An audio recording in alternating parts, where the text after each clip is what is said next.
Bonjour et bienvenue sur Cooking Alp. Aujourd'hui, on va faire un flan. Comme pour mes autres recettes, la liste des ingrédients, vous la retrouvez au-dessous et vous allez les retrouver au cours de la recette. Le flan, voici à quoi il ressemble. Il y a une pâte brisée, un appareil à flan. Donc, on commence par la pâte brisée. A tout de suite. La pâte brisée, on commence par la farine. 2 doses de farine, ici 200 grammes. Ensuite, on va ajouter du beurre. 100 g de beurre, 200 g de farine, 100 g de beurre, 2 doses de farine, 1 dose de beurre. C'est la base de la pâte brisée. Ensuite, il nous faut un liquide. Le liquide, en général c'est de l'eau. Ici on va mettre du lait, 30 g de lait. Il n'y a pas besoin de plus. On a d'autant moins de liquide que ici, en plus de ce liquide froid, pour faire notre pâte et pour donner un petit peu de couleur, je vais ajouter un jaune d'œuf. Le voilà. Juste le jaune, un jaune d'œuf. Ça va nous donner une couleur un petit peu plus jolie, quelque chose d'un petit peu plus moelleux. C'est un dessert, j'ajoute un petit peu de sucre, pas trop. Vraiment pas trop de sucre. Et puis un peu de sel, comme exhausteur de goût, ça va aider aussi la pâte à dorer. Donc on mélange le sucre, la farine, le sel, et puis on va venir écraser le beurre là-dedans. Quand le beurre sera bien étiré, un peu mélangé avec la farine, on ajoutera les liquides jusqu'à former une boule. Donc la première étape, bon, c'est un petit peu délicat parce que le beurre est dur, il est froid, et on va venir l'amalgamer avec la farine comme ça, à sec, sans liquide, dans un premier temps. Le liquide, on va l'ajouter ensuite. Et voilà, après un certain temps de pétrissage, ma pâte forme une forme de boule. J'ai pas besoin de pétrir beaucoup plus. Cette pâte-là, elle va partir au réfrigérateur pendant au moins 30 minutes, si possible 1 heure. Donc comme d'habitude, plutôt que je ne forme pas exactement une boule, je forme quelque chose d'un peu plus aplati. Je prends du film fraîcheur, je vais l'emballer ou essayer de l'emballer. J'ai toujours un petit souci avec le film fraîcheur qui veut toujours me résister. Il suffit que je le dise pour qu'il se laisse faire. Voilà.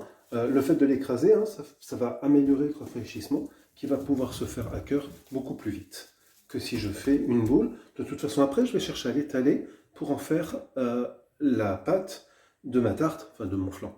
A tout à l'heure. Maintenant, on va faire l'appareil à flan.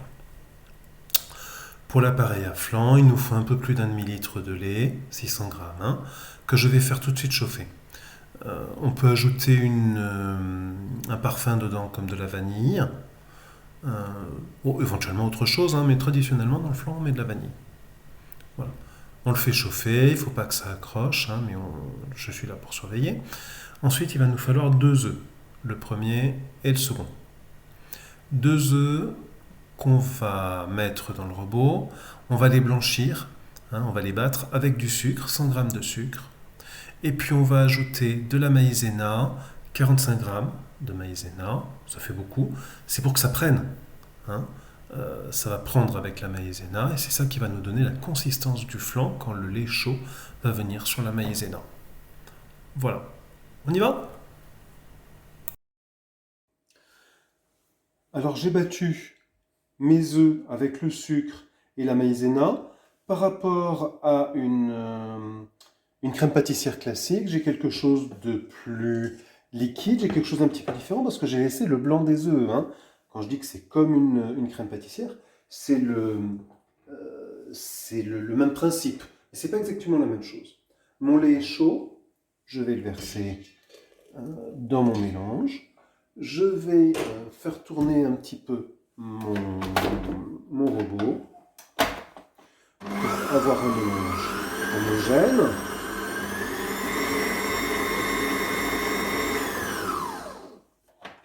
Et l'intégrale de ce que j'ai ici, je vais le remettre dans ma casserole et je vais le faire chauffer pour faire bouillir. Je ne vais pas chercher à faire bouillir très longtemps, je ne vais pas aller chercher à ce que ça épaississe particulièrement. D'abord, ça va épaissir, j'ai beaucoup de maïzena, donc je suis tranquille là-dessus, ça va épaissir. Et de toute façon, derrière, je vais recuire au four. Voilà. Donc maintenant, je chauffe et je cherche à m'approcher de l'ébullition. Contrairement au crème pâtissière, je ne cherche pas à faire épaissir, je cherche simplement à m'approcher de l'ébullition. Ensuite, je filmerai et je ferai refroidir.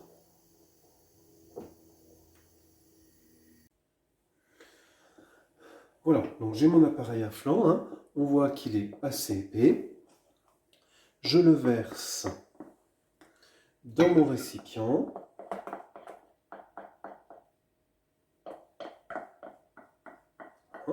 On voit l'épaisseur, hein. Je ne cherche pas à épaissir, simplement à ne pas approcher de l'ébullition. Dès que je vois que ça épaissit, je m'arrête.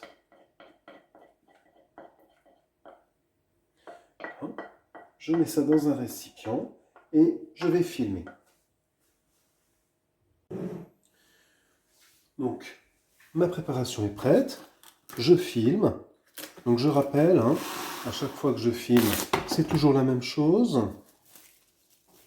Je viens poser mon film et je vais essayer d'être au plus près du liquide. Alors évidemment, j'ai cherché à ce que ça bout, donc maintenant c'est chaud.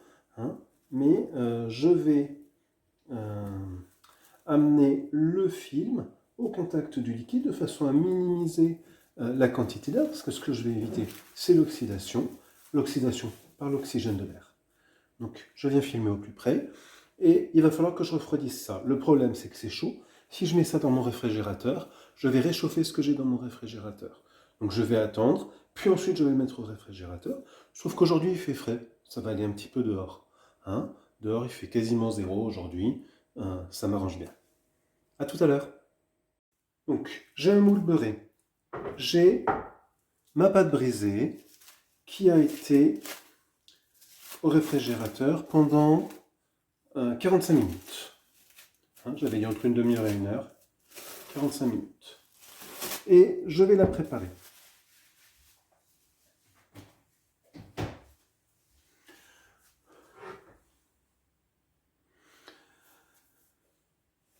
Donc, je la mets sur mon plan fariné et je l'étale. Alors, elle sort du frigidaire, donc elle est un petit peu dure. Et puis, je vais tourner d'un huitième de tour à peu près. Et je vais réétaler. Et en tournant comme ça, d'un huitième de tour à chaque fois, je vais m'approcher d'un cercle. Hein. On m'a demandé comment je faisais un cercle. La technique, c'est celle-là. C'est de tourner. Et du coup, on voit comment il faut allonger la pâte en fonction de l'angle pour obtenir quelque chose de régulier. Voilà. Donc, ma pâte a reposé une demi-heure à peu près dans mon moule au réfrigérateur. Mon appareil à flanc, lui aussi, est froid. Et donc, je vais pouvoir venir le mettre dans mon moule et puis étaler pour obtenir quelque chose d'homogène.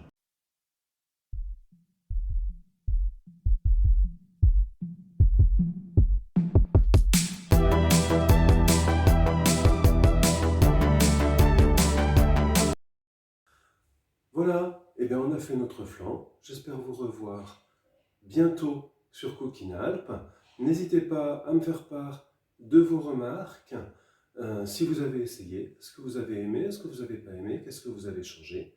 Et puis aussi, qu'est-ce que vous voudriez voir une prochaine fois sur Cooking Alp? Au revoir.